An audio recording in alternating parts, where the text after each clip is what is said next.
오늘도 사연부스를 방문해 주셔서 감사합니다. 창밖으로 스며드는 햇살이 지난 세월의 그림자를 비추듯 우리는 오늘도 누군가의 마음속 깊은 곳에 묻혀있던 이야기를 꺼내어 함께 들여다보려 합니다. 기쁨과 슬픔, 그리고 때로는 이루 말할 수 없는 복잡한 감정이 교차하는 사연의 세계로 여러분을 안내할게요. 준비되셨다면 이제부터 20회 동안 한 가족의 가슴을 조여온 기막힌 비밀과 마주해 보겠습니다. 윤정이는 촘촘한 주름 대신 단단한 결의가 얼굴에 새겨진 여인이었다. 20살 어린 나이에 남편 박동우와 혼인의 작은 공장을 함께 일궜고 첫 딸 수진이 태어났을 때만 해도 두 사람의 삶은 질긴 막이 없이 환하게 펼쳐질 것만 같았다.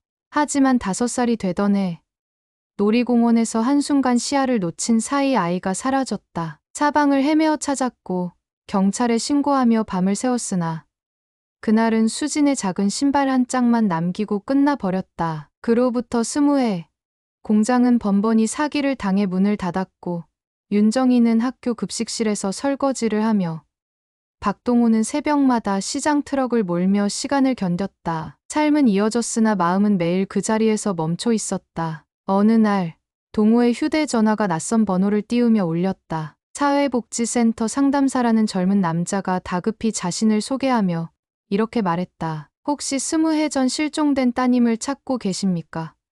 유전자 검사가 일치하는 분이 나타났습니다. 한순간 온몸에 피가 솟아올라 귀가 멍해졌지만 동호는 떨리는 손으로 정희를 불러 스피커폰을 켰다. 정희는 어느새 눈물을 쏟으며 우리 수진이 맞나요? 살아있었나요? 라고 묻고 또 물었다. 상담사는 당장 내일이라도 센터로 오면 딸과 상봉할 수 있다고 했다. 그날 밤 부부는 제대로 잠들지 못했다. 부엌 식탁에 마주 앉아 상추쌈 하나를 뜯어 먹지 못한 채 과거를 되짚었다. 수진이가 우릴 기억이나 할까? 혹시 우리가 못 알아보면 어쩌지?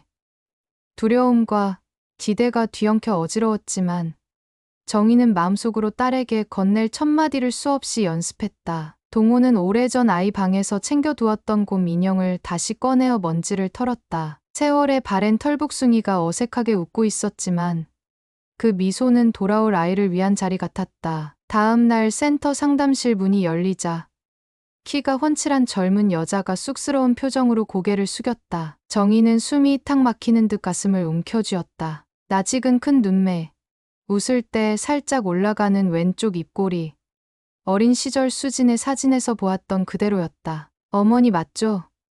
그 한마디에 정희는 주저앉다시피 안아주었다. 동호도 떨리는 목소리로 우리 수진이, 우리 딸을 되뇌었다. 상담사는 눈물을 훔치며 서류를 정리해주고 세 사람은 곧바로 가정법원 출석 날짜를 잡았다. 친생자 확인 절차가 필요했기 때문이다. 며칠 뒤 집으로 돌아온 수진은 마루며 안방을 둘러보며 감격한 듯 웃었다. 어릴 적 기억이 가물가물한데요. 이상하게 낯설지 않아요. 정희는 요리를 마다하던 딸을 위해 김치찌개에 꽁치를 푹 우려 내 고소한 냄새를 피웠고 반찬마다 아이가 좋아할 만한 달짝지근한 맛을 더했다. 동호는 시장에서 딸 이름을 새긴 작업복을 맞춰오겠다고 들뜬 목소리로 말했지만 어느 순간 딸의 시선이 벽난로 옆 유리장에 놓인 사진 액자를 오래 붙잡았다. 그 속에는 공장 준공 사진과 함께 박동우 대표이사라는 명패가 있었다. 수지는 말없이 고개를 끄덕이며 무언가를 곰곰이 계산하는 듯했다. 밤늦게 정희가 설거지를 하는 사이 동호는 여느 때와 달리 방에서 낡은 서류철을 꺼내 보고 있었다. 그것은 공장을 팔고 남은 땅 문서와 보험 증서였다. 수년간 악착같이 모아두어 언젠가 딸을 찾으면 학비와 결혼 자금을 보태주려던 비밀 자금이었다. 수지는 어느새 등을 기대고 문틈에서 그것을 바라보고 있었고 동호는 놀라 서류를 덮었다. 수지는 미소를 띠며 아버지, 제가 돌아온 것만으로도 감사한데 돈 이야기 먼저 꺼내는 거 아니에요. 라며 단정히 말했지만 그 미소가 어쩐지 얇디얇은 유리를 얹은 듯 흔들렸다. 며칠 후 동호는 법원의 DNA 재검사 통보서를 받아들었다. 처음 센터에서 했던 검사 결과가 표본 오염 가능성으로 무효 처리됐으니 다시 검체를 제출하라 했다. 정희는 그럴 수도 있지라며 태연하려 했으나 수지는 침착하게 걱정 마세요. 곧 확인되면 되는 거니까요 라고 답했다. 그러나 그날 밤 정희가 빨래를 갤 때 문득 수진의 셔츠 주머니에서 병원 진료 카드를 발견했다. 발급 기관은 지방의 작은 개인 병원, 진료 과목은 정신건강의학과였고 이름은 최혜진이었다. 정희는 숨이 턱 막혀 카드와 셔츠를 품에 안고 귓전에 맴도는 의문을 애써 눌렀다. 시계 바늘이 새벽 2시를 가리킬 때까지 그녀는 침대 위에서 눈꺼풀을 닫지 못한 채 천장을 노려봤다. 다음 날 동호는 딸을 데리고 고모네 제사를 지내러 갔다. 오랜만에 친척들이 모인 자리에서 모두가 수진을 반겼지만 사촌형 남진이 술기운을 빌어 이런 말을 내뱉었다. DNA 재검사한다며? 혹시 진짜 아니면 어쩌려고. 재산 나눌 사람 많아도 부족한데. 동호는 화를 내며 그만하라 했지만 수진은 쓴웃음을 흘리며 고모 쪽을 바라봤다. 그 미묘한 시선이 남진에게 향하자 남진은 입술을 깨물며 술잔을 내치듯 내려놓았다. 파장 속에서 수진은 굳은 얼굴로 자리를 털고 일어나 마당으로 나갔다. 그녀가 두 손을 꼭 쥐고 내뱉은 한숨은 방금 전의 상처 때문이었는지 아니면 전혀 다른 무게 때문이었는지 모를 일이었다. 그날 밤 정희는 결국 혜진이라는 이름을 꺼내 물었다. 수진은 잠시 눈길을 피하더니 고개를 숙였다. 제 어릴 때 원래 이름이에요. 시설에서 자라면서 바뀌었대요. 그녀의 말은 또렷했지만 정희의 가슴은 두 방울씩 짜낸 눈물처럼 식은 땀으로 젖었다. 떠나간 딸을 대신해 눈앞에 선 이 아이가 과연 자신이 품어온 지독한 그리움의 끝인가? 아니면 새로이 시작될 소용돌이의 서막인가? 정희는 젖은 손끝으로 조용히 딸의 머리칼을 쓸어넘기며 속으로 다짐 아닌 다짐을 되뇌었다. 설령 진실이 무엇이든 나는 눈으로 확인하기 전까지 이 아이를 놓지 않을 거야. 그녀의 눈동자 깊숙이 서린 불안이 그러나 아직은 가족의 기쁨이라는 얇은 막으로 감춰져 있었다. 이 막이 언제, 어떻게, 누구에 의해 찢어질지는 그 누구도 알 수 없었다. 다음 주 초 윤정희는 수진과 함께 법원에서 DNA 재검체를 제출하고 돌아오는 길에 고속버스 창가에 앉아 잠든 딸의 옆모습을 바라보다가 이상한 광경을 목격했다. 버스 창문에 비친 딸의 휴대전화 화면이 밝아졌는데 이사장님이라 저장된 번호가 연달아 수신 중이었다.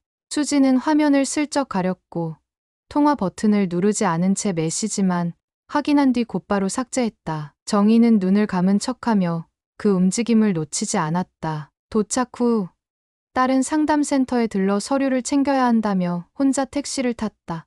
정희는 손에 들린 딸의 재킷을 살펴보다 먼지 쌓인 안주머니 속에서 얇은 봉투 하나를 발견했다. 그 안에는 양육비 정산 내역서라는 제목의 문서 복사본과 낯선 남자의 신분증 사본이 들어 있었다. 서류 하단에는 허름한 인감 도장이 찍혀 있었는데 도장명은 최만우였다. 정희는 곧장 집으로 돌아와 남편에게 사실을 알렸다. 동호는 수진이 과거 시설 생활이 복잡했겠지.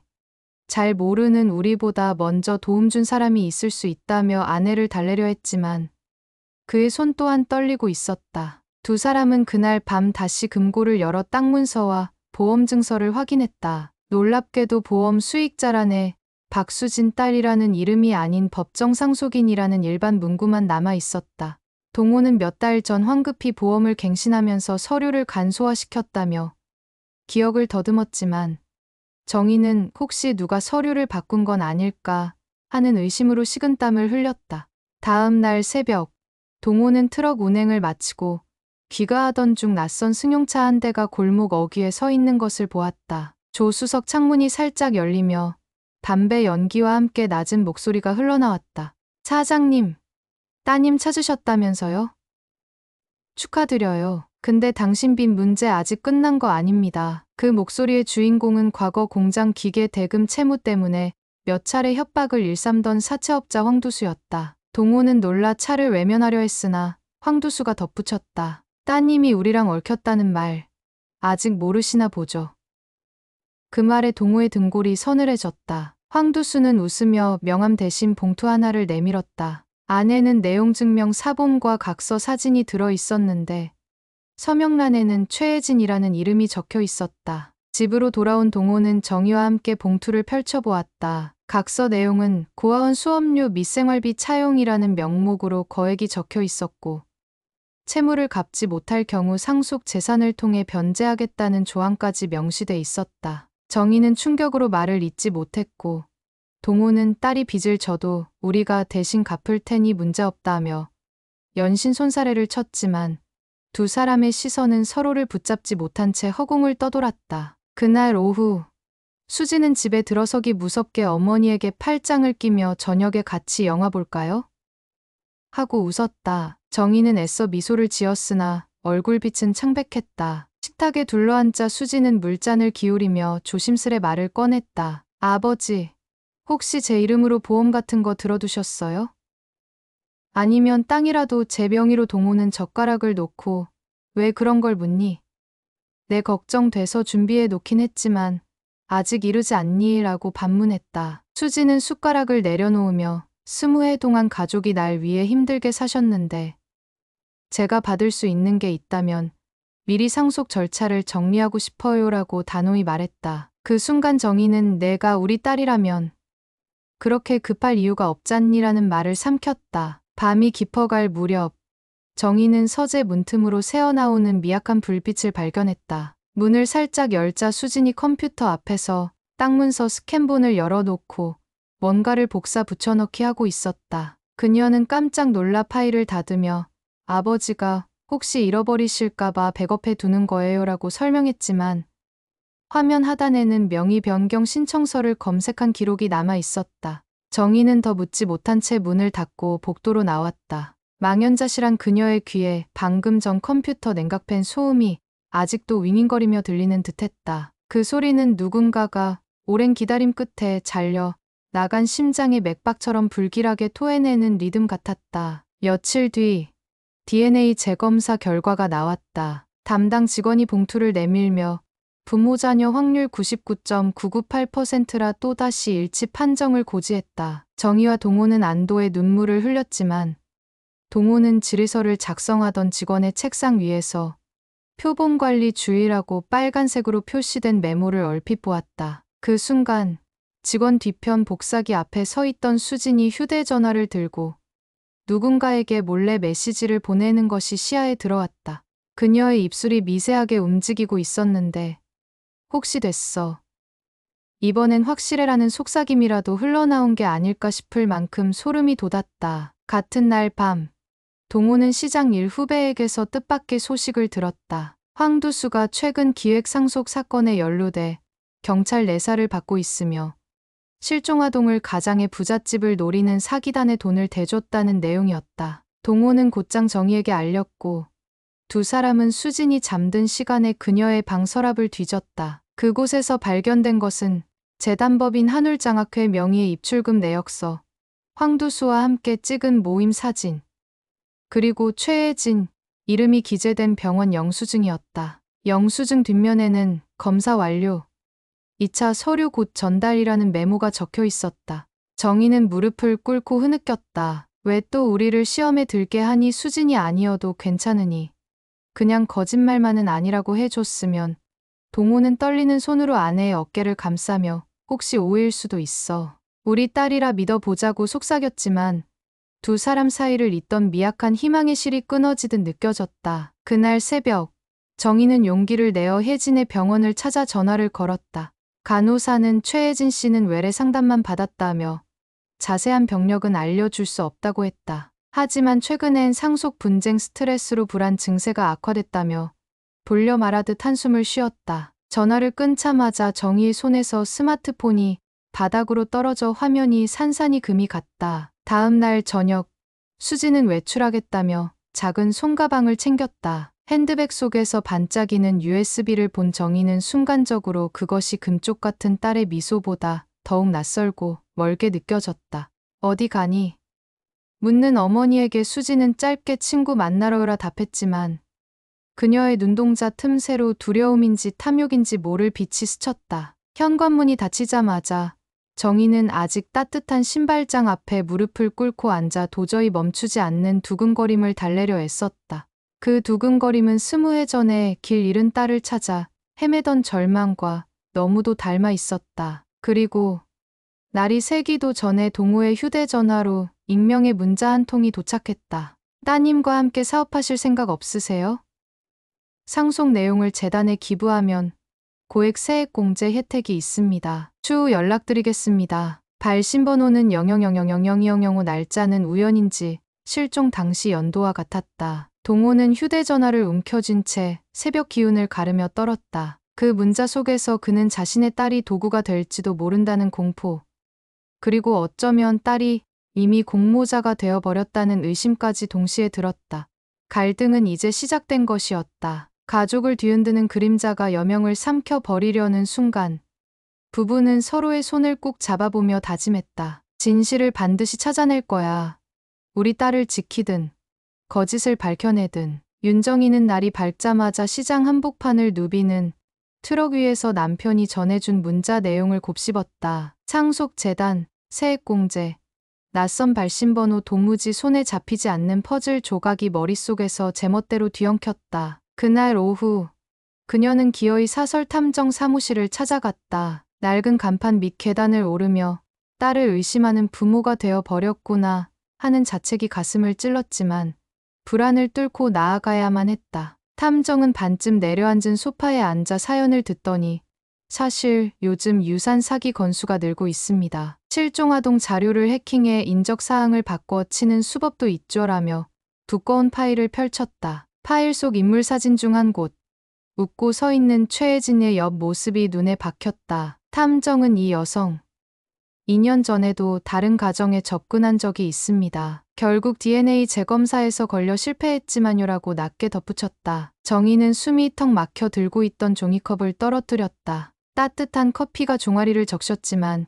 뜨거움보다 마음의 얼음이 먼저 깨졌다. 그 사이 박동호는 황두수를 미행하다가 낡은 창고로 들어가는 모습을 포착했다. 창고 안에는 테이블 하나와 노트북, 그리고 구겨진 종이 뭉치가 가득했다. 동호는 창문 틈으로 휴대폰 카메라를 눌러 셔터를 눌렀다. 그때 노트북 화면에 잠시 뜬 폴더 이름은 가짜 딸 3차 서류였다. 폴더 옆에는 이사장 연락처, 엑셀 파일이 열려 있었는데 첫 줄에 재단법인 한울장학회가 적혀 있었다. 황두수 옆에 서 있던 중년 남자가 파일을 가리키며 최혜진, 이번엔 부모 재산이 땅이래. 명예 바꾸는데 한 달이면 충분하다고 속삭였다. 동호는 숨을 삼키며 뒤로 물러섰다. 발소리라도 내면 문이 열릴 것 같았기 때문이다. 저녁 6시, 수지는 화장기 옅은 얼굴로 집에 돌아와 케이크 상자를 내밀었다. 어머니 생일 먼저 챙겨드리고 싶었어요라며 초를 꽂았지만 정희는 케이크 위 하얀 생크림보다 딸의 눈가에 번진 미세한 다크서클에 시선이 빼앗겼다. 부엌등 불빛 아래서 동호가 케이크를 자르며 해하니 수진아, 우리 가족끼리 이야기 좀 하자라고 운을 떼자 수지는 잠시 포크를 내려놓았다. 동호는 창고에서 찍은 사진을 인쇄해 식탁에 올려놓았다. 이게 뭔지 설명해줘. 수진의 얼굴이 순간 돌처럼 굳었다. 그녀는 사진을 뚫어지게 바라보다가 저 사람에게 빚을 갚으려다 협박받은 거예요. 부모님께 말하면 상처받을까봐 숨겼어요라며 고개를 숙였다. 목소리는 떨렸지만 눈빛은 여전히 움직이지 않았다. 정희는 다가가 딸의 손을 잡았지만 마디 사이로 전해져 오길 바라던 미세한 체온 대신 얼음장 같은 공기가 감돌았다. 다음 날 탐정이 전화를 해왔다. 부부님, 급히 보셔야 할 자료를 확보했습니다. 정희는 남편과 함께 사무실을 찾았다. 책상 위에는 CCTV 복사본이 놓여 있었다. 영상 속에서 수지는 이사장으로 보이는 노인과 악수한 뒤 봉투를 건네받고 있었다. 노인은 유산 절차만 마무리되면 절반은 재단 운영비로, 절반은 자네 앞으로 정산되지라 말했고 수지는 눈길을 떨군 채 DNA는 걱정 없어요. 담당 직원이 이미 저쪽 사람이라 답했다. 정희는 심장이 내려앉는 듯 두 손으로 얼굴을 감싸 쥐었다. 그때 동호가 고개를 들며 물었다. 이걸 증거로 삼으려면 어떻게 해야 합니까? 탐정은 직원 매수 증거까지 확보돼야 합니다. 내부 고발자를 찾고 있는데 시간이 필요합니다라 했다. 시간, 그 단어가 칼날처럼 정희의 가슴을 갈랐다. 딸인지 사기꾼인지 모를 그 아이가 벌써 가족이라는 울타리 안쪽으로 깊숙이 파고들어 있었기 때문이다. 그날 밤 정희는 눈물로 베개를 적신 뒤 조용히 방을 나섰다. 수진이 잠들어 있는 방 문틈에 귀를 대자 집중된 숨소리가 규칙적으로 이어졌다. 그녀는 문고리를 돌려 안으로 들어갔다. 창문 틈으로 달빛이 희미하게 비추는 가운데 책상 위 노트북 화면이 절전 모드에서 깨어나며 밝아졌다. 비밀번호는 걸려 있지 않았다. 폴더 목록 맨 위에는 상속분 계획 서부라는 엑셀 파일이 먼저 눈에 들어왔다. 파일을 여니 재산 목록과 명의 이전 단계, 공증 일정, 그리고 DNA 협조 최모 씨 지급 완료 라인이 선명히 적혀 있었다. 정희는 손가락이 떨려 마우스를 제대로 조작하지 못했다. 스크롤을 내리자 메모 탭에 보험금 수익자 변경 완료라는 문구가 붉은 글씨로 하이라이트돼 있었다. 정희는 숨을 삼킨 채 노트북 화면을 휴대폰으로 찍었다. 그 순간 침대 위에서 미세한 뒤척임이 들렸다. 정희는 얼어붙은 채 한 걸음도 떼지 못했다. 얼마 뒤 조용해진 숨소리가 다시 고르게 이어졌고 그녀는 겨우 발끝만으로 방을 빠져나왔다. 이튿날 아침 수지는 아무 일 없었다는 듯 식탁에 앉아 전복죽을 천천히 떠먹으며 DNA 최종 서류가 나오면 바로 출생신고 정정하러 가요라고 말했다. 정희는 냄비를 붙잡은 손이 덜덜 떨리는 걸 숨기려 뚜껑을 닫으며 그건 나중에 천천히 해도 되잖니라고 답했다. 수지는 숟가락을 내려놓고 고개를 기울였다. 어머니, 혹시 저 의심하세요? 그 질문은 부드럽게 미소를 띄었지만 눈동자 깊숙이 선 칼날 같은 긴장이 번뜩였다. 정희는 의심. 아니다. 다만 너도 우리 마음 좀 이해해 달라는 거야 라고 했으나 속으로는 너는 과연 누구냐라는 외침이 끝없이 메아리쳤다. 그날 오후 동호는 정희와 함께 법무사 사무실을 찾아갔다. 딸 명의로 재산 이전하려면 건강상 이유로 절차가 복잡하다더군요라며 떠보는 말투로 상담했더니 법무사는 서류를 훑어본 뒤 요즘 상속 포기 각서도 동시에 작성해 두는 경우가 많습니다. 혹시 따님이 빚이나 법적 분쟁에 연루될 가능성이 있으면 조심해야죠라고 조언했다. 동호는 그 자리에서 상속 포기 각서 초안을 의뢰했다. 문 밖으로 나오는 순간 정희는 눈시울을 붉히며 정말 우리 손으로 딸을 의심하고 지켜야 하는 거야? 라고 물었다. 동호는 말없이 아내의 손을 잡았다. 손가락 마디마다 각서용 도장이 찍힐 듯 묵직했다. 밤이 되자 수지는 또다시 외출 채비를 했다. 동호는 트럭키를 들고 같이 가자고 나섰다. 수지는 아버지가 피곤하실까 바라며 망설였지만 동호는 이미 시동을 걸었다. 차 안에서 수지는 휴대전화를 만지작거리며 주소를 가르쳐 줬다. 도착한 곳은 도심 외곽의 고급 레스토랑이었다. 동호는 테이블에 앉아 마치 낯선 사람을 면접 보듯 딸을 바라봤다. 조금 뒤 노인이 다가왔다. 재단의 이사장님이었다. 이사장은 동호에게 깊이 고개를 숙이며 따님과 귀한 일을 추진 중입니다. 상속 일부를 장학기금으로 기부하신다니 존경스럽습니다라고 말했다. 동호는 표정 하나 바꾸지 않고 물었다. 그런 제안, 내가 언제 동의했습니까? 수지는 다급히 아버지, 그건 제가라며 말을 잇지 못했다. 이사장은 멋쩍은 듯 웃으며 따님께 전적으로 맡긴 걸로 안 해서야?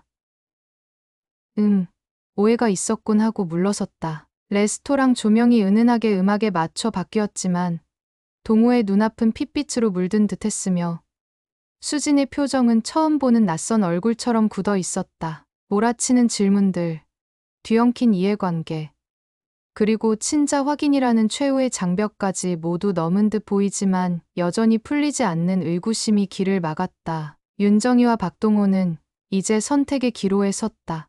눈앞의 딸을 포용하고 재산을 기탁해 거짓이든 아니든 한 가족으로 남을 것인지 아니면 아직 뜯어내지 못한 가면을 끝까지 벗겨내기 위해 더 큰 전쟁을 치를 것인지. 창밖에서 봄비가 서서히 내리기 시작했다. 얇은 빗줄기가 식탁 유리창을 두드리며 속삭였다. 진실은 오래 감춰둘 수 없어. 두 사람은 서로 마주보며 빗소리보다 더 조용히 고개를 끄덕였다.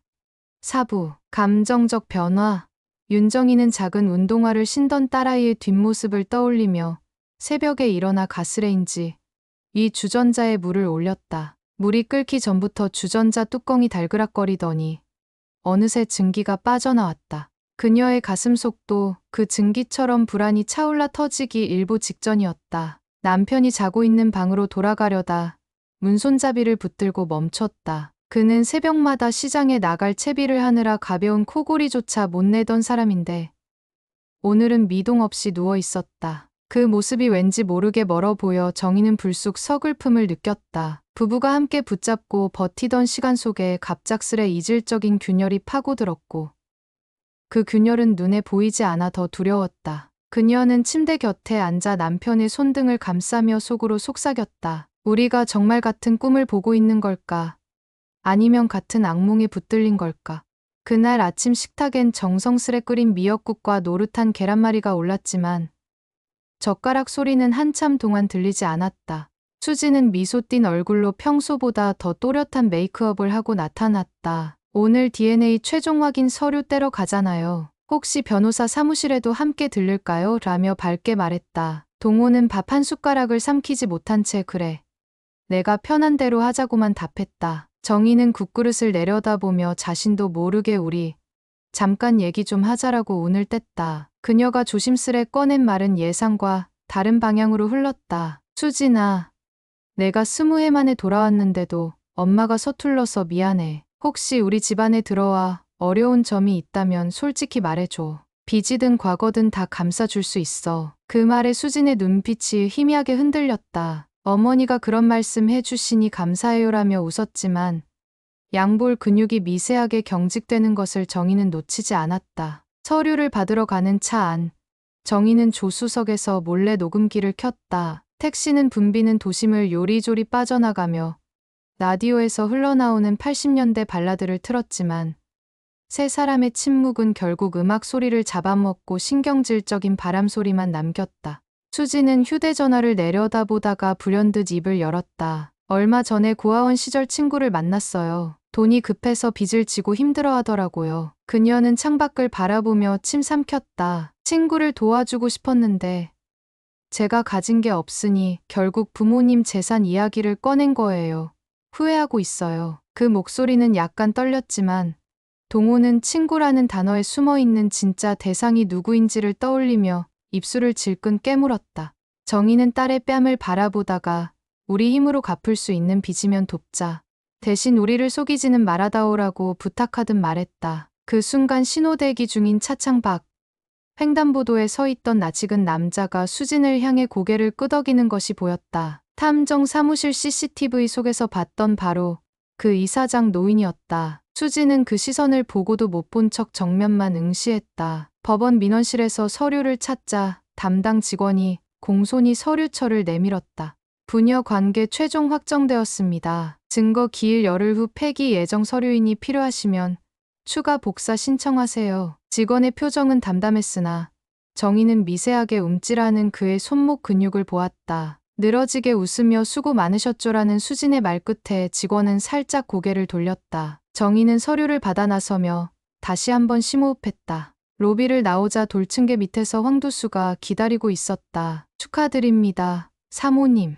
DNA 확정이라니. 따님 잘 부탁합니다. 정희는 하얗게 질렸지만 수지는 황두수에게 눈길 한 번 주지 않은 채 곧장 문을 밀고 나가 버렸다. 그 뒷모습이 얼핏 낯선 짐승이 처연한 금빛 털을 세우는 광경처럼 보였다. 이날 저녁 동호는 수진을 부른 뒤 서재로 데려갔다. 책상 위엔 상속 포기 각서와 명의보호 신탁 계약서, 초안이 놓여 있었다. 이 서류에 도장을 찍으면 내 몫이 당장 줄어들 수 있어. 그러나 우리가 내 빚을 대신 갚아줄 테니 걱정 말아라. 동호는 차분히 설명했지만 눈빛은 단호했다. 수지는 처음엔 서류를 유심히 보더니 쓴웃음을 지었다. 아버지, 저 사랑하셔서 도장 찍으라는 거죠.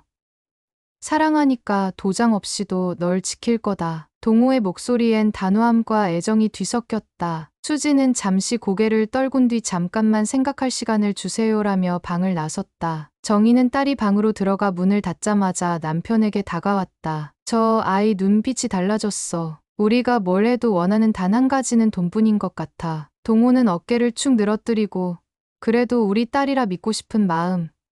그거 하나로 버텼잖아라고 중얼댔다. 그때 현관문이 쾅 소리를 내며 열렸다. 수진이 핸드백 하나만 들고 뛰쳐나간 것이다. 정희는 얼른 뒤따라 나갔으나 골목 끝에서 이미 검은 차가 수진을 태워 사라졌다. 남편은 허탈한 얼굴로 그 자리에 주저앉았다. 밤 11시 무렵 정희의 휴대전화가 울렸다. 발신번호는 2005점 통화 버튼을 누르자 웅웅거리는 소음 너머로 낮게 깔린 젊은 남자 목소리가 들렸다. 보호자분, 따님이 계약을 급하게 마무리 지어야 한답니다. 기부 의향만 확정해 주시면 변호사가 내일 오전 서류 들고 찾아뵐 겁니다. 정희는 이를 악물고 우리 딸 옆에 당장 보호자를 바꿔라.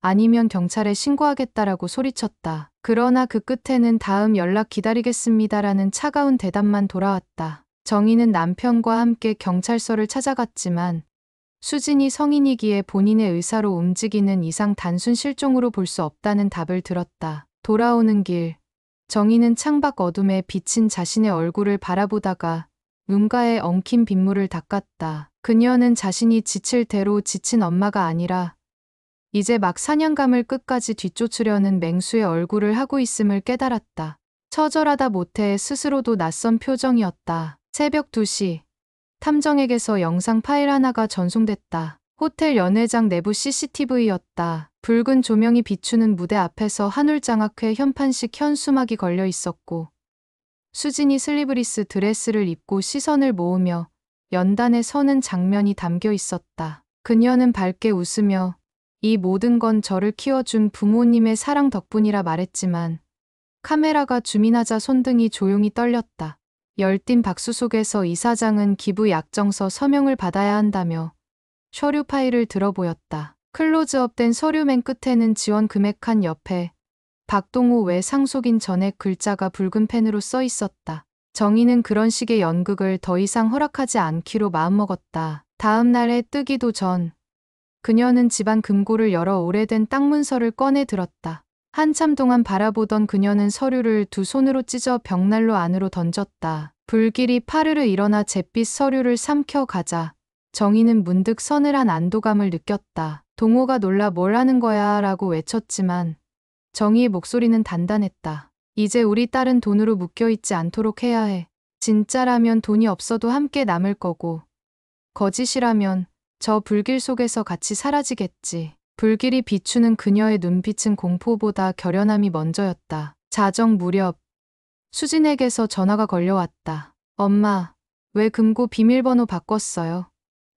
그녀의 목소리는 애써 차분했지만 날카로운 금속이 긁히는 듯 위태로웠다. 정희는 담담히 대답했다. 우리 가족에게 필요한 걸 내가 정리 중이야. 내가 필요로 하는 게 돈이라면 더는 주지 않겠어. 대신 언제든 집으로 돌아와 앉아 우리와 밥 먹을 마음이 있다면 빈손으로 와. 한동안 수화기 넘어 숨소리만 흐르다가 수진의 목소리가 떨렸다. 그럼 가장 사랑하는 걸 빼앗고도 나를 사랑할 수 있어요? 정희는 눈을 감고 속삭였다. 나는 내가 딸이라면 모든 걸 걸고 사랑할 거야. 내가 딸이 아니어도 이 집안은 거짓과 욕심에게 빼앗기지 않을 거고. 통화를 끊은 뒤 정희는 오래 묵혀둔 회색 상자를 꺼냈다. 잃어버린 그날 아이가 신던 운동화 한 짝과 손수건 그리고 포장 뜯지 않은 동화책이 담긴 상자였다. 그녀는 빨랫줄처럼 늘어진 마음의 실을 그 상자 위까지 끌어올렸다. 마음 한편에서 얼어붙은 무엇이 뚝 소리 없이 깨지는 느낌이 들었다.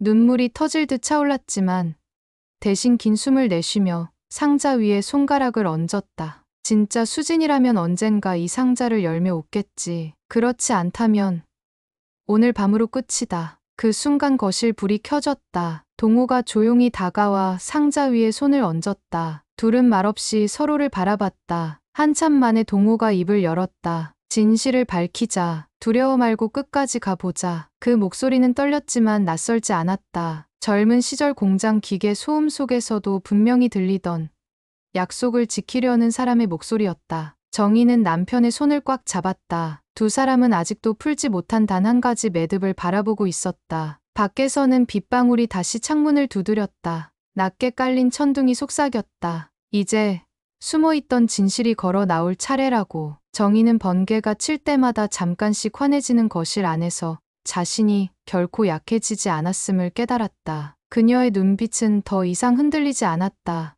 내일이 오면 거짓과 욕심, 그리고 지난 20해의 그리움을 단번에 해집을 폭풍을 맞으러 나갈 준비가 되어 있었다. 세상 모든 어둠이 자신을 집어삼키려 해도 윤정희는 반드시 밝히겠다고 다짐했다. 그 다짐은 거센 두근거림으로 심장을 두드렸고 그 박동은 이번에는 전보다 더 크게 그리고 단단하게 울려 퍼졌다. 윤정이와 박동호는 새벽 5시 빗물이 채 마르지 않은 도로를 달려 탐정 사무실로 향했다. 전날 밤 상자를 껴안은 채 보냈던 결심은 자정이 지나며 더 단단해졌다. 그들은 탐정에게 확보한 영상과 서류를 모두 건넸다. 탐정은 수진이 서명하려던 기부 약정서, 원본을 잠입 촬영한 추가 자료를 꺼내 보여주었다. 서류에는 동호의 필체를 흉내낸 위조 서명이 들어있었고 공증 예정일이 고작 이틀 앞으로 다가와 있었다. 부부는 그 사실 앞에서 잠시 숨을 잃었다. 허탈함이 밀려왔지만 어제 벽난로 속에 던져 넣었던 땅 문서가 허무하게 타오르듯이 무너지진 않았다. 정희는 오히려 더 또렷한 목소리로 말했다. 이제 가면을 벗길 차례예요. 남긴 건 마음뿐이니까 지킬 것도 그 마음이죠. 부부는 현장에서 경찰 협조를 받을 수 있도록 탐정과 계획을 세웠다. 사채업자 황두수와 이사장이 운영하는 재단은 이미 자금 세탁 의혹으로 내사 중이라 공증 현장을 급습하면 위조 문서, 공갈, 강요 혐의를 한 번에 잡아낼 수 있다는 게 경찰 측 의견이었다. 다만 문제는 수진이었다. 그녀가 공범으로 분류될지 피해자로 인정될지는 현장에서의 진술과 증거가 좌우하기에 부모의 설득이 결정적이었다. 정희는 그 자리에서 딸아이를 잡으려는 게 아니라 구하려는 겁니다. 우리에게 마지막으로 말할 기회를 주세요라 간청했고 담당 형사는 고개를 끄덕였다. 그날 오후 정희는 용기를 내어 수진에게 전화를 걸었다. 엄마야, 미안하지만 내 얼굴을 직접 보고 이야기하고 싶어. 수진은 짧은 침묵 끝에 저 오늘 저녁에 뵐게요라 약속했다. 통화를 끊은 뒤 정희는 물잔을 들고 숨을 고르며 준비해 둔 작은 봉투를 확인했다. 거기엔 20해 동안 딸을 위해 적은 편지 한 통과 방안 깊숙이 숨겨두었던 어린 수진의 머리끈이 들어 있었다. 동호는 그 모습을 바라보며 우리가 들고 갈 건 돈도 아니고 서류도 아니야. 결국 이거 하나였네라며 어깨를 토닥였다. 약속 시간. 오래된 공원 분수대 옆 벤치에 정희가 먼저 나와 앉았다. 바람에 젖은 물레가 스쳤지만 그녀의 눈빛은 흔들리지 않았다. 잠시 후 검은 모지 코트를 입은 수진이 나타났다. 그녀는 부모의 얼굴을 스치듯 바라보고 고개를 떨궜다. 왜 갑자기 나오라고 하셨어요?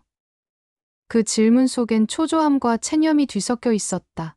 정희는 딸 곁에 봉투를 내밀었다. 이건 내 거야. 너를 잃어버린 날부터 오늘까지 20해 동안 내가 하루도 빼놓지 않고 너에게 쓴 편지야. 수지는 망설이다 봉투를 열어 편지를 꺼냈다. 바랜 종이마다 빼곡히 적힌 필체가 떨리는 손끝을 따라 흔들렸다. 정희는 조용히 설명했다. 처음엔 내 이름, 두 번째엔 내가 좋아하던 동요 가사, 세 번째엔 내가 해줄 수 없었던 자장가 하루도 빠지지 않았어. 다른 건 다 잃어도 이것만은 포기 못했어. 수진의 눈가가 붉어졌다. 그녀는 편지에 묻은 오래된 잉크 자국을 손끝으로 더듬다가 힘없이 입술을 떨었다. 이 편지를 받을 자격 제가 있을까요? 정희는 딸의 손을 슬며시 잡았다. 내가 진짜 수진이든 아니든 길 잃은 20해를 대신해 이 편지는 꼭 전해줘야 했어. 내가 거짓을 얹어 나를 속였다고 해도 그 거짓이 내 삶을 짓눌러 온 거라면 너도 피해자일지 몰라. 그 말에 수지는 고개를 가로저었다. 아니에요. 피해자 코스프레예요. 전 그냥 돈이 필요했어요. 제가 가짜라는 걸 알면 저 사람들은 절 버리겠다고 했어요. 살 길이 이것뿐이었어요. 그녀의 고백에 정희는 가슴이 내려앉는 듯 했지만 동시에 얇은 비늘 하나가 벗겨지는 소리를 들었다. 멀리서 동호가 다가왔다. 그는 수진 앞에 서서 두 손으로 작은 머리끈을 건넸다. 이거 봐라. 내가 잃어버린 날 내 머리에서 떨어졌던 거야. 우리 딸에겐 머리끈 때문에 생긴 미세한 흉터가 이마에 있었어. 동호가 조심스레 수진의 앞머리를 걷자 아주 작지만 분명한 반응이 드러났다. 수진의 눈동자가 흔들렸다. 어릴 때 놀이기구에서 넘어져 다쳤답니다. 동호는 살며시 웃으며 그 흉터를 잊지 못해 사진마다 확대해서 들여다봤는데 널 보고도 의심했어. 그게 아버지 자격이 있나 싶어 스스로가 밉더라. 수지는 눈을 감고 흐느꼈다. 제가 정말인지도 모르는데 왜 이렇게 두려운 걸까요? 그때 멀찍이 대기하던 형사가 무전을 받고 다가왔다. 공증 장소에서 황두수 일당이 움직였습니다. 지금 합류하셔야 합니다. 정희는 형사를 향해 잠깐만 시간을 더 주세요. 딸이 뭔가 말하려 해오라 간청했다. 형사는 고개를 끄덕였지만 무전기 너머로 지금 덮쳐야 증거 확보 가능이라는 긴장된 목소리가 흘렀다. 수지는 눈물을 훔치며 겨우 입을 열었다.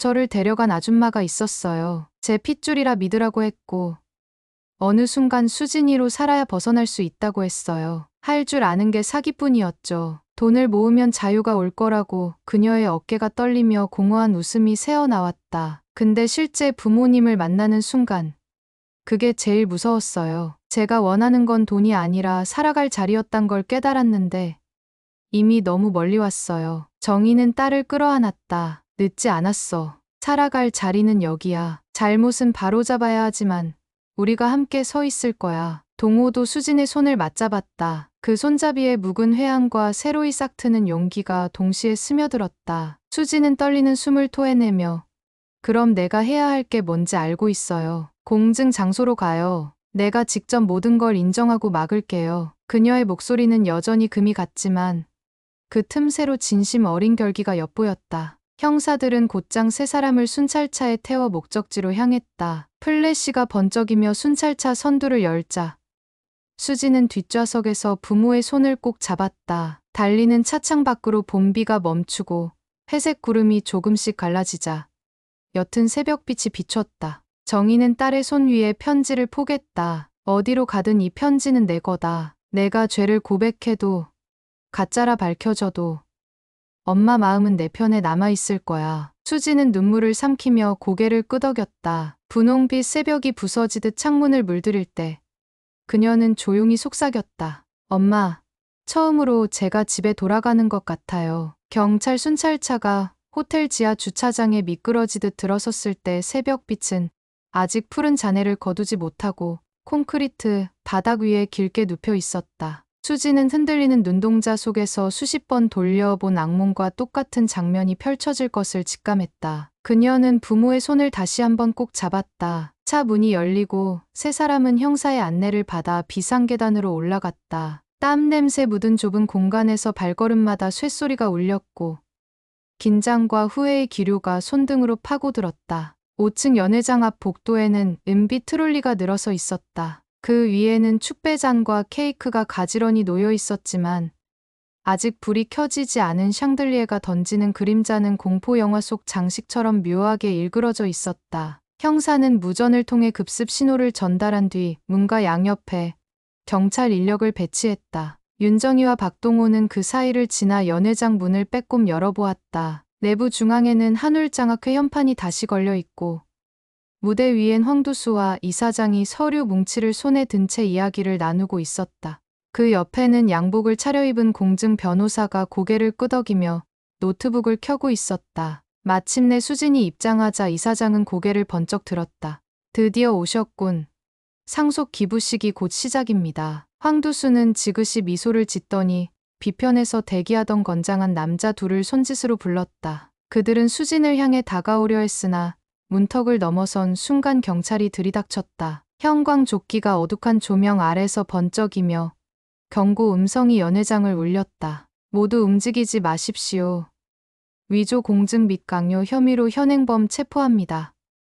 황두수가 욕설을 내뱉으며 도망치려다 제압당했고 이사장은 서류를 품에 넣으려다 손목을 꺾였다. 그러나 진짜 싸움은 그때부터였다. 공증 변호사가 쩔쩔매며 저는 단순 고용 변호사입니다라고 외쳤고 이사장은 수진을 가리키며 모든 건 이 여자가 지시한 일이라고 책임을 돌렸다. 연회장은 순식간에 서로를 밀치고 고함을 질러대는 아수라장이 됐다. 윤정희는 한가운데서 얼어붙은 딸을 품에 안았다. 이젠 됐어. 엄마가 여기 있어. 부모의 체온이 전해지자 수지는 무너져 내리듯 울음을 터뜨렸다. 이때 황두수가 피 묻은 미소로 이렇게 외쳤다. DNA도 상속도 모두 우리가 설계한 대로야. 저 여자 진짜 딸 맞아. 근데 부모 등골 빼먹을 수도 있지. 그 말은 의도치 않게 그들 범죄의 자백이 되었고 형사들이 휴대폰으로 즉시 녹취를 고스란히 확보했다. 형사는 수진에게 자백을 유도하기 위해 조용히 다가왔다. 당신이 가짜라는 증거도 진짜라는 증거도 양쪽 다 있어요. 모든 걸 정확히 털어놓으면 당신만이라도 빠져나올 수 있습니다. 수진은 흐느끼며 고개를 흔들었다. 나는 정말 그 집 아이인지 확인조차 하지 않았어요. 그 흉터를 봤을 때도 편하니까 믿자고만 생각했어요. 진실보다 생존이 급했으니까요. 그녀의 목소리는 끊기다 이어지기를 반복했다. 그때 윤정이가 떨리는 목소리로 딸을 붙잡았다. 생존이 먼저였다는 말. 엄마는 이해해. 우린 너를 탓하려고 온 게 아니야. 잘못을 바로잡고 진짜 내가 누군지 찾으려는 거야. 동호도 경찰에게 부탁했다. DNA 재검사 다시 해주세요. 이번엔 우리가 직접 시료를 제출하겠습니다. 거짓이면 우린 받아들일 것이고 진실이면 이 아이를 꼭 안아줄 겁니다. 어떤 결과라도 법대로. 그러나 따뜻하게 풀어야 합니다. 그의 간절함은 연회장에 모인 모든 이의 가슴을 흔들었다. 수지는 양손으로 눈물을 거칠게 닦으며 형사를 향해 고개를 숙였다. 저 모든 서류 위조 과정, 돈이 오간 경로, 담당 직원 뒷거래 내역 다 증언하겠습니다. 대신 부모님께 해를 끼치는 것만은 막아주세요. 형사는 고개를 끄덕이며 수갑을 채웠다. 쇠사슬이 끼익 소리를 냈지만 그것은 끝이 아니라 정화의 시작처럼 느껴졌다. 이사장은 경찰에게 끌려가며 살벌한 목소리로 외쳤다. 너희 가족이 날 망쳐도 딸이 재산의 달콤함을 맛본 순간 다시 돌아올 거다. 그러나 윤정이는 흔들리지 않고 대답했다. 우린 재산을 맛본 적 없어. 우리 가족이 붙잡은 건 단 한 번도 물질이 아니었어. 당신들 때문에 깨달았을 뿐. 그녀의 말은 날선 칼보다 날카롭게 범인들의 가슴에 박혔다. 연회장 한복판. 경찰 라인 테이프 너머에서 정희와 동호는 수진에게 다가가 손목에 채워진 수갑 위로 조심스레 손을 얹었다. 쇠의 차가움 너머로 이어지는 체온이 기묘한 연결고리를 만들었다. 엄마 아빠 수진은 떨리는 목소리로 속삭였다. 내가 아직도 딸이 될 수 있을까요?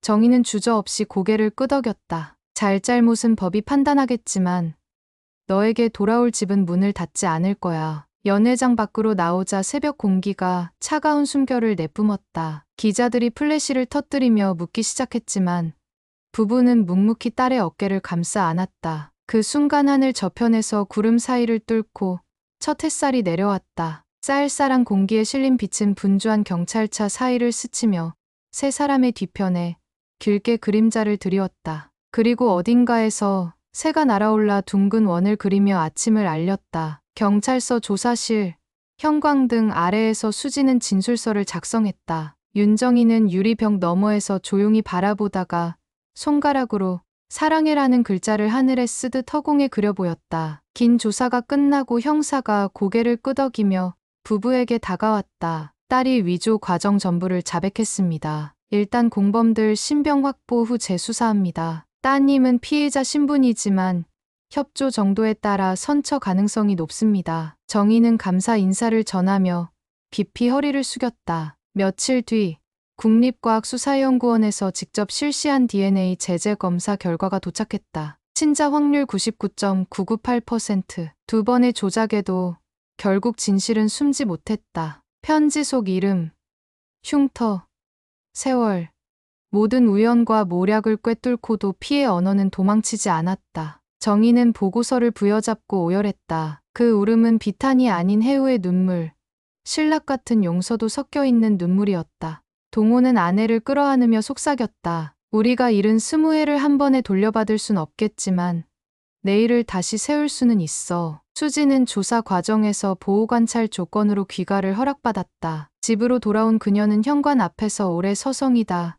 두 손을 맞잡고 주저앉았다. 정희가 문을 열어주자 수지는 가늘게 떨리는 목소리로 엄마, 저 들어가도 돼요? 라고 물었다. 정희는 조용히 고개를 끄덕이며 딸을 품에 안았다. 그 품은 과거의 그리움과 현재의 상처, 그리고 미래의 희망이 한데 모여 뜨거운 강물처럼 흘렀다. 수지는 흐느끼며 머리끈을 꺼내 정희의 손에 쥐어주었다. 잃어버린 날, 이걸 찾았어야 했는데 너무 늦었죠. 정희는 고개를 저었다. 늦지 않았어. 내가 찾아온 순간부터 다시 시작이야. 밤이 되자 정희는 벽난로 앞에서 딸과 나란히 앉아 편지를 천천히 읽어주었다. 글자 하나마다 깃든 세월이 불꽃에 비치며 새 생명을 얻는 듯했다. 수지는 매 편지마다 고개를 숙여 엎드리다시피 울었다. 엄마, 내가 있던 곳은 칠흑이었는데 그때마다 누가 뒤에서 나를 부르는 것 같았어요. 이제야 그 목소리가 당신이란 걸 알아요. 동호는 옆방에서 낮은 소리로 공장 기계가 돌아가는 옛 녹음 테이프를 틀었다. 쇳소리 가득한 그 음향은 과거를 봉인한 굉음이 아니라 새 가족을 이어붙이는 배경음처럼 흘렀다. 새벽녘, 수지는 작은 메모지를 남겨 거실 탁자에 올려두고 집을 나섰다. 부모가 깨어났을 때 창가에는 따뜻한 커피 2잔과 병원 가서 아이들 후원부터 하고 올게요. 곧 돌아오겠습니다라는 글이 놓여 있었다. 정희와 동호는 미소 지으며 창문을 열었다. 어느새 봄비는 완전히 거치고 분홍빛 하늘이 열려 있었다. 오랜 그림자를 걷어간 태양은 고요히 그러나 힘있게 떠올랐다. 그 모양은 상처 많은 가족의 새로운 심장 같았다. 그날 밤 늦도록 가족은 잠들 수 없었다. 수지는 방바닥에 앉아 자수가 놓인 작은 쿠션을 들고 멍하니 천장을 바라보았다. 빛바랜 쿠션은 정희가 유년 시절 입히려 준비해둔 손뜨개 조끼와 같은 실로 엮은 것이었다. 그녀는 손끝으로 실오라기를 느끼며 상념에 잠겼다. 내가 정말 그 손길로부터 도망쳐야 했을까? 아니면 처음부터 돌아와야 했을까? 기억이라고 할 만한 것은 오랫동안 덮어둔 꿈속 파편처럼 부서졌지만 따뜻한 기척만은 분명히 남아 있었다. 정희와 동호는 거실에서 조용히 이야기를 이어갔다. 이번 일로 공장 때렸던 사채 문제, 다시 수면 위로 오르면 어떡하지? 동호는 걱정했지만 정희는 빙긋 미소 지었다. 빚이 다시 달라붙어도 사람을 잃는 것보단 나아. 게다가 우린 예전보다 강해졌잖아. 그녀의 말엔 삶에 찌든 한숨보다 희망이 묻어났다. 그동안 쌓인 분노와 슬픔은 날이 서 있었지만 마지막 남은 단단한 슬기와 사랑이 그 모든 것을 갈아끼우며 반짝였다. 다음 날 아침, 형사는 수진에게 추가 사실 확인을 위해 찾아왔다. 수진은 부모 옆에 앉아 고개를 끄덕였다. 이전 같으면 숨기려 들었을 어두운 비밀을 털어놓으면서도 한 글자 한 글자 또렷하게 발음했다. 황두수 일당은 아동보호 데이터베이스를 해킹해 실종 아동 프로필을 맞춤형으로 제작했어요. DNA 의뢰가 들어오면 검사 의사와 담당 기술자를 매수해서 결과지를 포장했죠. 형사는 메모를 멈추고 수진을 바라봤다. 그럼 어떻게 진짜 양친을 찾았죠? 수진은 깊은 숨을 내쉬었다. 우연이었어요. 전엔 완전히 허구 신분으로 접근했지만 이번엔 자료 속 사진과 제 얼굴이 비슷하다고 판단했죠. 처음엔 반신반의였는데 상처와 가족사가 이상하리만큼 맞아떨어져 저도 놀랐어요. 그녀의 시선은 자신이 두려워하던 운명과 정면으로 마주했다. 형사는 고개를 끄덕이며 진술서를 정리했다. 당신 진짜로 그 가족의 일원이었다는 걸 언제쯤 믿었습니까? 수지는 창밖을 바라봤다. 어머니가 내 이름 석자를 부드럽게 불러준 순간요. 그 목소리가 수십 년간 귓가에서 떠돌던 낯선 자장가와 똑같았거든요. 그녀의 대답은 형사조차 뒷말을 잇지 못하게 만들었다. 며칠 후 검찰은 황두수와 이사장을 조직적 사기, 공갈, 위조, 해킹 등 12개 혐의로 구속 기소했다. 언론은 실종아동 신분 세탁 사건이라 대서특필했고 윤정희 부부는 피해자이자 내부 고발자로 보호 조치를 받았다. 동네 사람들은 연신 부부에게 위로를 건넸으나 정희는 웃으며 우린 오히려 은혜를 입었어요. 잃어버린 아이가 돌아왔으니까요라 답했다. 법정 첫 공판 날 수지는 증인석에 섰다. 재판부는 위조 서류 접근 방법과 수사협조 내용을 하나하나 확인했지만 어느 순간 판사가 물었다. 피고 측은 이 증인을 거짓말쟁이라 주장합니다. 당신은 진짜 피해자인가요? 가해자인가요? 수지는 떨림을 멈추고 정면을 응시했다. 두 가지 모두입니다. 누군가에게 속았고 다른 누군가를 속였습니다. 그러나 저는 오늘부터 피해자로 숨지 않고 가해자로 달아나지 않겠습니다. 그 사이 어디쯤에서 용서를 구하고 싶습니다. 방청석에서 정희가 눈물을 떨구자 판사는 조용히 고개를 끄덕였다. 공판이 끝난 뒤 재판장 복도에서 황두수는 수갑찬 채로 수진을 노려봤다.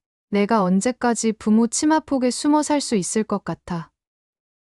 그 말에 수지는 피하지 않고 대꾸했다. 신마폭이라도 좋죠. 당신은 그 안에 들어갈 사랑도 없었으니까. 황두수의 얼굴이 뒤틀렸지만 더 이상 할 수 있는 말은 없었다. 시간이 흘러선고 공판이 다가왔다. 그 사이 수지는 사회복지사와 상담을 거듭하며 정신건강 진료를 받았다. 정희는 매주 병원 대기실에서 딸의 손을 잡고 대화를 이어갔다. 마음이 무너지는 건 부끄러운 게 아니야. 다시 쌓아 올리면 돼. 수지는 작은 목소리로 오늘은 한 칸만이라도 쌓았어요라고 답했다. 그렇게 쌓인 작은 칸이 모여 드디어 그녀의 삶이 될 토대를 이루고 있었다.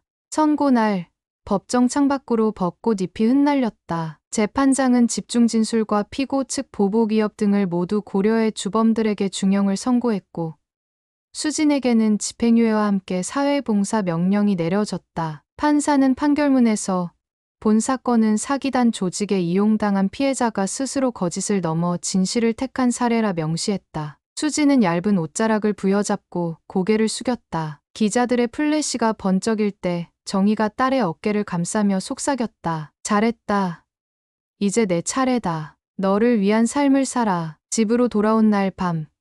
동호는 오래된 녹슨 열쇠를 딸에게 건넸다. 공장 창고 열쇠야. 기계는 다 팔렸지만 빈 공간이 남아있어. 필요하면 내 작업실로 써라. 수지는 눈을 크게 떴다. 저 글 쓰고 싶어요. 누구보다 길 잃은 사람들을 위로하는 글. 동호는 힘찬 목소리로 내가 경험한 만큼 담아라. 20해를 헤맨 예술가라면 세상에 없을 테니까 라며 웃었다. 그리고 며칠 후 공장 지붕 위로 첫 파란 페인트가 칠해졌다. 수진과 동네 청년들이 함께 벽에 그림을 그리고 정희는 김밥을 싸와 나눠줬다. 웃음소리가 어지럽게 울려 퍼질 때마다 과거의 금속성 소음이 포근한 메아리로 변했다. 수지는 사다리 위에서 부모를 내려다보며 손을 흔들었다. 바람에 흩날리는 분홍 페인트 냄새가 봄꽃 향기와 섞여 코끝을 간지렸다. 그녀는 속으로 되뇌었다. 나는 집으로 돌아왔다. 길은 멀었지만 방향은 틀리지 않았어. 마지막으로 수지는 폐쇄를 앞둔 보호소 아이들을 만나러 갔다. 자그마한 손들이 그녀에게 달려들어 언니, 진짜 가족이 있어요? 나 물었고 수지는 아이들을 품에 안으며 답했다. 응. 기다리면 만나게 돼. 아니면 우리가 찾아가면 돼. 그 말은 그녀 스스로에게도 축복이 되었다. 보호소 출구에서 바라본 저녁노을은 거대한 용광로처럼 빛났고 노을 언저리에서 오래된 공장 굴뚝이 사이렌 대신 고요한 연기를 피워 올렸다. 하루가 끝나갈 무렵 윤정이는 벽난로 앞에 새로 만든 액자를 걸었다. 액자 속에는 20해 전 가족사진과 공장 벽 앞에서 칠을 마치고 웃는 새 가족사진이 나란히 놓여 있었다. 그녀는 사진을 쓰다듬으며 속삭였다. 잃어버린 시간을 포장하는 건 불가능하지만 다시 짜맞추는 건 가능하네. 그리고 불꽃이 피어오르는 빛 앞에서 세 사람은 나란히 앉아 늦은 저녁밥을 나눴다. 불길은 조용히 타올랐고 그 빛은 예전처럼 불안의 그림자를 들이우지 않았다. 대신 벽면에 부드러운 주홍빛 무늬를 새기며 새 시작을 축복해 주었다. 며칠 뒤 찾아온 평범한 아침. 정희는 딸과 함께 동네 시장을 걸었다. 봄나물 좌판에서 향긋한 냉이를 고르며 그는 조용히 물었다. 이제 무엇이 제일 하고 싶니? 수지는 조금 생각하더니 빙그레 웃었다. 엄마, 나도 엄마처럼 밥을 짓고 싶어요. 사람 배를 채워주는 일. 그게 가족의 시작이니까요. 정희는 시장 한복판에서 딸을 안았다. 열무 한 단을 들고 있던 상인이 박수를 치자 주변 상인들이 박수를 따라 쳤다. 따뜻한 소리의 파도가 시장 골목을 따라 굽이치며 번져갔다. 박동호는 트럭 문을 열고 내려와 커다란 배추 상자를 둘이 번쩍 들어 올렸다. 아무리 봐도 우리 집은 일손이 부족해. 자, 새 사원 받아야지. 세 사람은 웃으며 배추를 나눠 들고 집으로 향했다. 머릿속엔 여전히 해결해야 할 숙제들이 남아 있었지만 발걸음은 어느 봄날처럼 경쾌했다. 철제 셔터 사이로 스며든 햇살이 눈부셨지만 누구도 눈을 가리지 않았다. 이제 그 빛이 아프지 않다는 것을 모두가 알았기 때문이었다. 해질 무렵 집 마당 한쪽에서 고구마를 굽던 동호는 불씨를 살피며 속으로 중얼거렸다. 재산이 없어도 공장이 없어도 이제야 우리 삶이 제자리를 찾았구나. 그의 생각을 읽기라도 한 듯 정희가 다가와 두 손으로 남편의 목덜미를 토닥였다. 우리가 부자야. 마음을 나눌 사람이 둘이나 있잖아. 그 말에 동호는 활짝 웃었다. 불길 위에서 고구마가 탁 하고 터지는 소리가 밤하늘을 울렸다. 수지는 그 곁에서 작은 종이 비행기를 접어 불빛 아래 날려 보냈다. 종이는 회오리를 그리며 하늘로 치솟다가 서서히 내려와 부모의 어깨에 내려앉았다. 그 종이엔 또박또박 적혀 있었다. 나는 돌아온 딸. 그리고 시작되는 어른. 고구마 향과 함께 글자가 달콤한 연기처럼 공기 속에 퍼져나갔다. 봄이 다 지나갈 즈음 폐공장 담벼락엔 수진이 그려 넣은 긴 벚나무.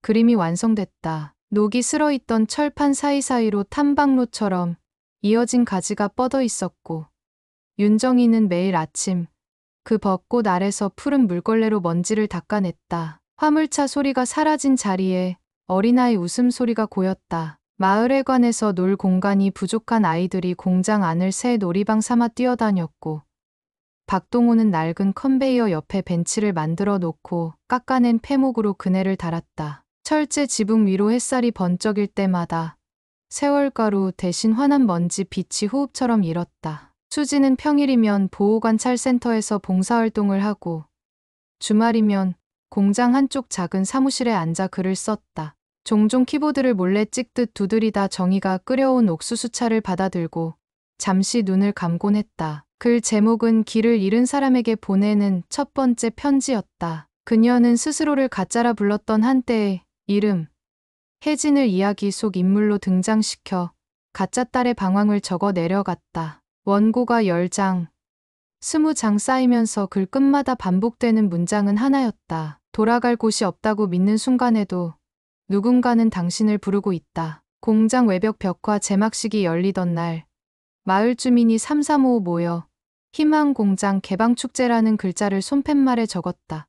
멀찍이 서 있던 기자가 카메라를 들이대자 수지는 잠시 주춤했지만 이내 고개를 들고 말했다. 저는 길 잃은 시간이 부끄럽지만 부끄러움을 견딜 수 있게 해준 사람들이 바로 여기 있어요. 그녀가 박수를 받을 때 정희는 몇 걸음 뒤에서 남편과 눈을 맞췄다. 동호는 손바닥에 숨겨놓았던 작은 열쇠를 딸에게 내밀었다. 창고 뒤편 방 하나가 아직 비어있다. 내가 글을 읽어줄 아이들을 초대하라. 수지는 열쇠를 받아 오래 바라보다 가슴에 꼭 품었다. 저녁이 되어 축제가 끝나자 세 사람은 공장 지붕 위에 올라앉았다. 철판 가장자리에 걸터앉은 동호가 저 멀리 도시 야경을 가리켰다. 저 불빛 중에 우리 딸이 잃어버린 20회도 있겠지. 정희가 고개를 저으며 웃었다. 빛은 지나간 시간을 밝히지 않아.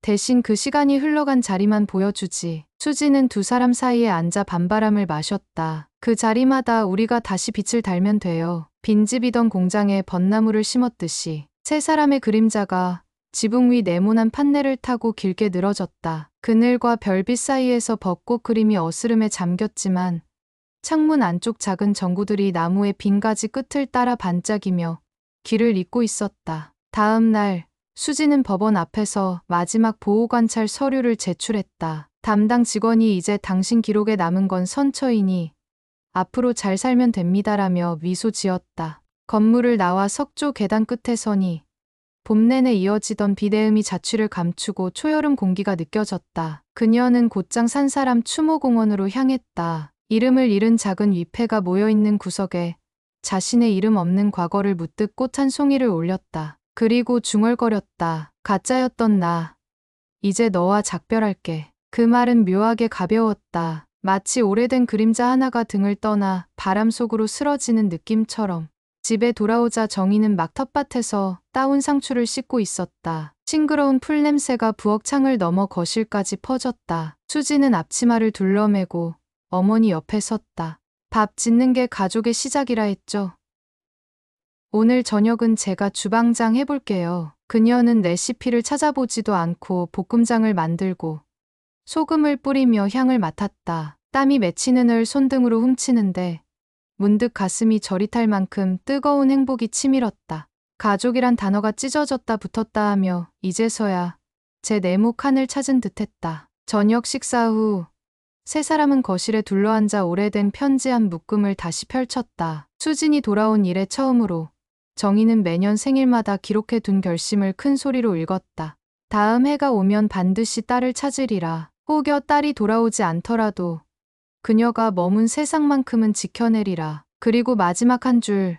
바로 전날 밤 벽난로 앞에서 적은 문장이 있었다.